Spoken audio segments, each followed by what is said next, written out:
Research suggests that applying ISO 17024 to micro-credentials makes sense due to their similar logic, certification program and the straightforward approach of application.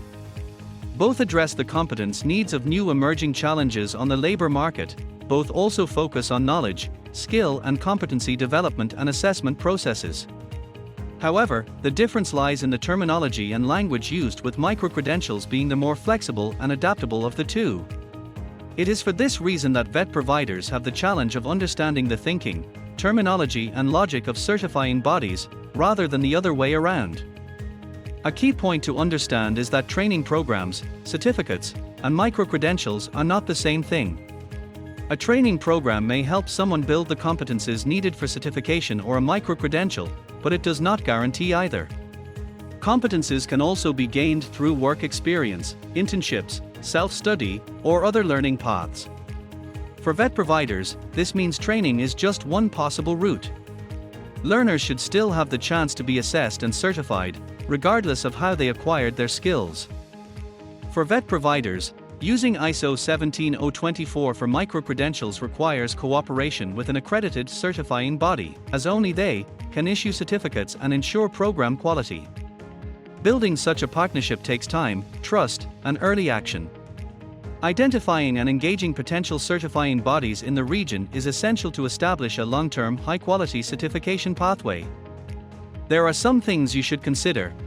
Simply rebranding an existing training course as a micro-credential is not acceptable under ISO 17024. Certification programs must address new and emerging competence needs in the labor market, and the same applies to micro-credentials. Using ISO 17024 as a quality assurance framework means these needs must be researched, evidenced, and validated by a certification board. VET providers must ensure their micro-credentials are developed in response to real evolving skills demands, not just as a relabeling of what already exists.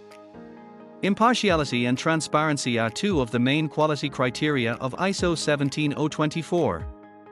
These apply across every step, from selecting a steering board and analyzing labor market needs, to approving training providers, appointing examiners, conducting assessments, and issuing certificates. Crucially, the organization delivering trainings cannot be the one assessing learners' competences. This separation avoids conflicts of interest and ensures fairness.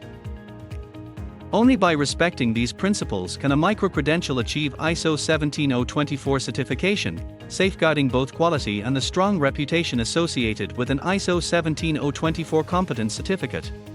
Using ISO 17024 as a quality assurance framework affects every stage of a micro-credential's development. The decision must be made at the very beginning and followed consistently, since switching later on is nearly impossible. Close cooperation with the certifying body is essential from the outset. ISO 17024 has strict, non-negotiable requirements that must be integrated into planning and design from day one. Therefore, VET providers should make a clear decision for or against ISO 17024. Should you require further information and support, please contact your nearest MacGreen project partner. Visit the project website under www.macgreen-project.eu or our social media channels.